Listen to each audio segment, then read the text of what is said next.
Hey everybody, it is Friday morning and we're going to do another around the world update here.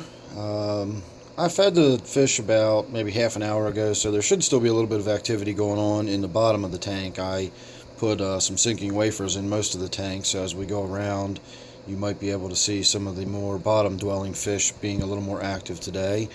But as usual, this is my 29-gallon miscellaneous tank and nothing is going on in here. I haven't done any water changes, haven't really done anything at all. You can see the water level is actually getting kind of low. I really do need to get in there and do some maintenance. The weather's just been really nice. It's the end of the summer. The colors are starting to change in the trees and so on and so forth. So I just really haven't been spending a lot of time indoors, and that's why I haven't been doing much here in the fish room. But that will be changing soon enough. In fact, tomorrow is supposed to be a rainy day, so I might be down here getting some stuff done tomorrow. So since there's nothing to talk about with this tank, we'll go ahead and move on to the Gourami tank. And honestly, there's not really much to talk about in any of these tanks. I just feel like it's been a while since I've been putting out any video, and I know a few people have been wondering where I've been, so I just thought I would go around and we can have a little chat about the tanks. Again, nothing's really special going on, but I can always find something to say about each tank as we look at them for a few minutes. In this one, the only thing I can really make note of is my ever-dwindling number of neons. I had about 18 in here at one point a few weeks ago, and I'm down to, I think, 8 or possibly even 7. So you can actually see how close they are to the bottom. That's because they're in there feeding on those algae wafers too. All the food's being kicked up around the bottom. Neons are not normally bottom dwelling type fish like that, except when they sleep. They are notorious, in my experience, for sleeping very close to the bottom at night. So any fish that are nocturnal and are bottom feeders, like 2 of the catfish I have in this tank, are probably the culprits as to why I'm losing so many neons. I've got a striped Raphael that lives back in this corner down here. Not really the kind of fish I would think of as a threat to smaller fish in the tank, but neons are pretty small and they do sleep close to the bottom, and he's getting pretty chunky, so he's a possible reason I'm losing neons. And then underneath of this corner here, there is a very reclusive bumblebee catfish. Not the bumblebee jelly I used to have, but it's just a South American bumblebee, and I had always considered that one too small to be much of a danger to my neons. But clearly somebody in there is eating them, so, I'm not too worried about it.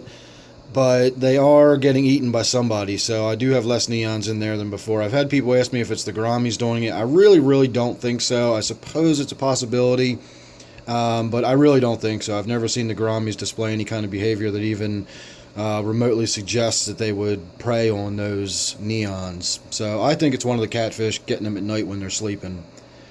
Otherwise, not a lot going on in there. Angelfish tank is pretty much doing its usual thing. Right now I do have some issues with aggression between the male, which is my albino red eye down here, and the other male, which is my German blue up here. These two over here are mated. She is just a mixed veil. She's gorgeous, but she was just a mixed veil, no real lineage or anything. He is actually an albino red eye, and they spawn from time to time, and they were doing it the other day, and it didn't last long. By the time I got up the following morning, all the eggs were gone. That's not unusual, especially with all the Serpae tetras in here and everything. But probably because of the hormones in the water or whatever goes on during spawn in the fish world has got this other male probably a little excited as well. I don't even know where he went now. There he is. He's hiding in the back. So for a day or two, there's always a little bit of heightened aggression between the males, and then that'll settle back down. He usually sort of stays towards this end of the tank, and then these two kind of stay towards this end of the tank, and I don't really get a lot of aggression. The only thing I really do have issue with is the Serpae tetras in here. I didn't realize they were fin nippers when I bought them, but they are indeed fin nippers. Now, I've got 15 or 16 of them in here, so they tend to nip each other's fins and chase each other around more often than not. but they will go after my angels. I do see the angels in there pretty much on defense all the time. They're always sort of keeping their eye on where the Serpes are, and I do occasionally see the Serpes dart in and take a nip. Usually if they're doing it on any kind of regularity, I will go ahead and feed the tank, and that usually sort of alleviates a little bit of it. See, there we go, there's a little bit of aggression right there. So last night was much more aggressive than this. They were actually dashing into each other, and I don't know if you've ever seen angelfish fight, but they do this really hard U-turn. They sort of like bang into their opponent and do a U-turn, dart away, all in one really, really rapid movement. And they were doing that last night. I was actually beginning to be concerned that somebody might get injured. They were being so aggressive towards each other, so I turned the lights out a little early last night, hoping that maybe just lights out would put everybody to bed and they wouldn't be so aggressive anymore. So that's all that's really going on in the angelfish tank. I still need to get in there and do some more work, removing some of that gravel and working on some of the plants. So like I said, a little bit of aggression, but no big deal. It's a big enough tank. They've got plenty of room. And once my plants grow back in, my floating plants and those roots grow back in, and there's more cover, the aggression will go down considerably as well, and the Serpae tetra nipping will go down considerably. I just don't have a lot of hiding space in the tank at the moment. I really cleaned out a lot of those plants not long ago. So you can see the Serpaes are in there. They might even be getting ready to spawn again. It's only been a couple days, but it's possible that they might have another go around. We'll see. And then the other thing I want to do in this tank real quickly is pull all these plants out and get them out of there. They're just done. They look terrible. The substrate in here is inert. This is one of the tanks that I don't have that Carib Sea Floramax or the Eco Complete planted substrate that provides trace minerals and everything for your plants. It's really good stuff. And I don't have it in this tank. This is just inert gravel and plastic sand, you know, that fake sand stuff you can buy. And as a result, I don't really get any growth on plants that are planted. If you'll look, there's nothing really in the substrate in this tank. It's all this Anubias that's growing on the rocks and wood, floating stuff, or this. I do have a little bit of that in the front there. I'm not even sure what that is. It's some kind of sword, I think. But that's kind of barely hanging on, and I just put that in there not too long ago, so it hasn't had time really to wither away yet. This stuff's been in there for about a year, and it's finally starting to just go away. There's not enough trace minerals in there for it to survive. So that'll be coming out. This tank will be getting modified, etc. So I think that's probably the longest I've talked about this tank in a long time. I don't really talk about my angelfish tank very much. Black Ghost Knifefish tank, nothing really going on in here. I shot a little bit of video this week. Yeah, that's about it. I can't really think of much of anything else that's going on. I did find a dead glow light tetra in there that had been chewed up pretty good, so I'm assuming maybe the Black Ghost got him. I do see him come out and take shots at some of the fish occasionally. I can't tell whether it's a predation type strike or if it is a defensive type, you know, territorial type strike. Hey, we might get lucky and see the Black Ghost actually come out a little bit. I did throw some wafers in here not long ago just for the very hopes of by the time we got around to this tank he might be coming out and being a little more active, because he's always a cool looking fish to see. And for those of you who have not seen my recent video that I just put out, if this is your first look at him in a while, you get an idea of how much bigger he's getting. So he's probably, I don't know, he's not a very fast grower, it doesn't seem. I've had him for about 2 years, and at some point he's going to have to come out of this tank. I hope to be able to move him into my 125, but they do get fairly large, and a 40-gallon tank is simply not going to be enough tank for this fish when he gets up to being full grown. He's not even close yet, even though he looks pretty sizable at the moment. He's not even close to what he'll get at full grown at 20 or 21 inches, I believe. So they get to be quite beefy fish, and they will be pretty aggressive. Any small fish in this tank, and when you're a 20-inch fish, even those tiger barbs in there are considered small fish. So as time goes on, we'll see. If I start having problems, if I start seeing fish disappearing, maybe it'll be time to consider moving him. But until then, this is going to be my Black Ghost Knifefish tank.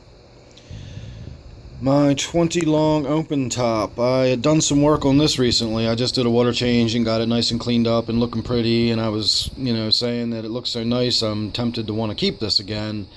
But I also said it would not take long at all for that green cyanobacteria to cover everything and make me not really want to worry about keeping this tank. And I was right. It looks like that again. I'm not really worried about keeping this tank again. My real concern is what to do with the animals in here. I've got some tanks that I can put the smaller fish in, but where the angelfish are going to go is still a little bit up in the air. I've got two 10-gallon tanks upstairs that one could go in each. And while I wouldn't normally recommend an angel in a 10-gallon tank, the tank they're in right now is the same depth as a 10-gallon tank. And angelfish aren't the kind of fish that really need a lot of swimming back and forth room. So if they're okay in this tank, I don't really see why a 10-gallon tank would be much different. These are very small angelfish. These, again, are mixed veils. So they're full grown. I've had these for a couple years now. They're not getting any bigger than that. And if they do okay in this tank, I don't see why they wouldn't be all right in a 10-gallon tank, especially if I separated them and put one in each, rather than try to have two of them squeezed into one small tank. So that's an option, but I'm still a little on the reluctant side. Again, we'll see. I don't know, but hopefully within the next couple of months, by winter time, this tank is going to come down and we're going to start doing something different on this end of the fish room.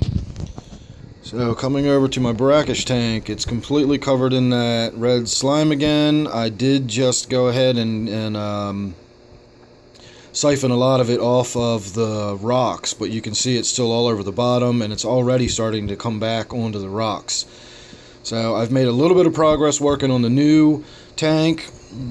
There we go, it's a little better. I was holding that at a bad angle. I have made a little progress on the new tank, but we'll talk about that when we get over to that. So we're one step closer to getting people moved over from this tank into the new tank. And the only animals in this tank are Butterbean there, my figure 8 puffer, and then I have five bumblebee gobies in this tank, and they're going to go over as well. Nothing else from this tank, including as little water as possible, is going to go over for fear of cross-contamination. The real problem I'm going to have with that is the fact that you should never remove a puffer from water. You should never net a puffer and take it out of water. So when I collect him, I'm going to have to do so in a cup, and I'm going to have to keep him in some of the water that comes out of this tank. So it's pretty likely that a single cell of that cyanobacteria will be in that water that comes out with him. So how I'm going to prevent cross-contamination is still a little up in the air. I'm not exactly sure how I'm going to make the transfer, but I have decided that I've got plenty of that treatment to treat for the red slime cyanobacteria. So a tank that's overwhelmed like this is just not worth worrying about, even if I cleaned it up first and then treated. If I do a new tank and it's brand new and only has a very trace amount that I cross-contaminated with, and then I treat for the red slime cyanobacteria, I'm sure I'll kill any little trace amounts that I take over with me. So that's probably how I'll approach it, and everything will be fine. So let's see if we can get a little bit of a look at him a little more closely, because I know everybody likes looking at Butterbean. He's a really cool fish. I did feed him this morning when I first got down here and woke everybody up. I gave him a piece of freeze-dried krill, which is his staple food. And then a little while ago, I gave him a ram's horn snail, which is a little bit more challenging for him, but it does offer plenty of meat once he gets into it. Let's see if we can see if it's still in there or not. I put it down at this end. So that's it, right there in the corner next to where that goby is, and I can't tell whether there's any meat left in it or not. But either way, he either had a nice good breakfast or he has something to work on throughout the day that'll keep him happy and occupied. So my quarantine tank once again has an occupant. It's also got a lot of that green cyanobacteria in it, but I'm not really worried about that. The occupant is my little peppered Cory that used to be in my Black Ghost knifefish tank. I noticed all his barbels were missing not long ago, and he was not looking very good at all. So a lot of people are speculating that it is the substrate. I'm still dubious about that. I've got other Corys in other tanks with that same substrate. I've never had that issue with another fish. I've got an elephant nose in that same substrate, and he's fine. I think it was the barbs nipping at him, and probably nipped his barbs off or his barbels off or something. I don't know, but I pulled him out. I put him in quarantine. I have yet to see him in there. I know he's in there somewhere. He's probably in the back of that cave. That's where he usually hides during the day. He's eating. He's doing well. He's swimming around. He still doesn't have any barbels. I don't know if they grow back or if, I'm not sure how that works. But he seems to be doing better. And I'm going to keep him in here. For now, we're going to say indefinitely. I'm just going to monitor him, and we will play it by ear and go from there. But I'm definitely not going to be putting him back in the tank he came out of. I've got plenty of options of where I could use a little bottom feeding Cory. In two of my tanks upstairs, in fact, I could use a little bottom feeder Cory. So if he does recover, if he does deem, if I do deem that he's well enough to go into a new tank, he will have a home upstairs. My snail tank is, again, just a snail tank. I've got a bunch of those ram's horn snails in there now, and that is simply a food source for my figure 8 puffer butterbean. This tank is still high on my list of my new favorite tanks. I'm really, really enjoying these rainbow fish. All 6 of them remain. They're growing at a pretty good rate. So I think I'm out of the woods now as far as them being eaten by the gudgeon in here. They're all getting nice and big, so they're not really on the menu anymore. Their colors are really starting to come in. I'm really impressed with how much they're coloring up for as short a time period as I've had them. I haven't had them for very long at all. Now that one up top there looks like it's got a mark on its back. Maybe the gudgeon is still taking shots at them. I don't know. But I haven't had them very long at all. I wouldn't say they're anywhere close to maturity. This one here is just fantastic with that dark line on his fin. And this morning I was watching them, and they were clearly displaying for each other. I think now I've got their attention and they're waiting for food. But when I was sitting across the room, they were clearly showing off and flaring their fins and displaying at each other. And they are just really, really impressive. So as these get older, they're going to get even more and more colorful until they're fully mature. So that should be pretty good. These are going to get a lot bigger. I think they're going to get about twice as big, maybe half again, at least the size they are now. I think they're going to get about 5 inches when they're done. I was sold them as Marcy rainbow fish. I've talked to some people and I've looked online. I get everything from they're not really a rainbow fish in their own right. They're just a hybrid. They come from Parkinson's rainbow fish or Parkinsoni rainbow fish. I've heard other people say that they actually are simply Parkinsoni rainbow fish. It's just the Marcy is just a common name someone's given them. So I'm not really sure how that works. I actually thought they were from a river called Marcy. I know a lot of the rainbow fish are named after the rivers they come from, like the Goiter or the Murray River rainbow fish. So I thought the Marcy River was probably where they came from. I don't know if there really is a Marcy River. I've never bothered to actually look it up or do any investigation along that line, because the bottom line is, for me, it's all academic. It doesn't really matter. I'm not planning on breeding them. So keeping track of their true lineage and what they really are would be, it'd be nice to know what they actually are. But if I don't, I don't really care. As far as I'm concerned, you could call them Baltimore Oriole rainbow fish because of their black and orange, and that's fine with me. We can call them Baltimore Oriole rainbow fish, So Marcy rainbow fish is what they were sold to me as, and that's what I'm going to continue calling them. But if you know otherwise, or you've got an opinion about what they actually are, what they're called, feel free to let me know. I'll throw that on board into my pile of other people that have told me what they think they are, and we can just go from there. So that is my gudgeon tank and my T-bar tank. And you can see my gudgeon's just sort of chilling out right there in the corner, hiding in the leaves. He's a pretty chill fish when he's not feeding. When he's feeding, he's like an explosive, super aggressive, boisterous animal. But when he's not, he just kind of chills out in the bushes and hangs out. He's an ambush predator, so sort of laying low in the bushes is kind of his thing anyway. Makes for a really relaxing tank, especially when the rainbows aren't in here pestering me and they're swimming around just sort of doing their own thing in a school and looking beautiful. And then, of course, we've got my T-bar here. I'm thinking it's about time I put a bottom feeding type fish in here. I think I want to get something on the bottom. So again, I've got that little Cory. That Cory is a possibility even to go in this tank because of that soft sandy bottom. I think would be nice for a Cory. So moving on, this is my 125, and as always, let me get back over here on the other side of the room so we can see the whole tank in one shot. So I did do a water change and some plant removal in this tank this week. I think since the last time I did one of these round the world updates, I had a near disaster. We had a power outage. I was able to keep the tanks up and running with a generator, which I did shoot a video about. When I was done with the generator and I was actually getting everything back to normal and unplugging everything and running the extension cords back out of the house and putting all the plugs back where they belonged, I actually somehow or another forgot to plug the filter back in for this tank. So it actually went 34 hours with no filter. All that was in there was the power head running. So everybody was fine, and I didn't even notice. I sat in this room for a day and a half and did not even notice that the filter had stopped. If you'll see the roots there in the middle, you can see how they're flowing to the left, and you can see them actually sort of swaying in the current. There's a lot of water flow in that tank. I've got an 850 gallon per hour power head in the bottom back left corner, facing sort of down but mostly across the back of the tank. And without the filter running, there is a strong circular whirlpool like current in that tank, to the point where I simply didn't notice that the filter was running. The filter doesn't move as much water as that power head does. So everything was fine. I shot a video about that where I actually went into detail about why everybody was fine, and I just didn't have any issues with it. So if you're interested in that video, I'll go ahead and attach a card right here, and you can watch the video about my nitrogen cycle and why the tank was able to stay alive and well even though it had no filtration for almost a day and a half.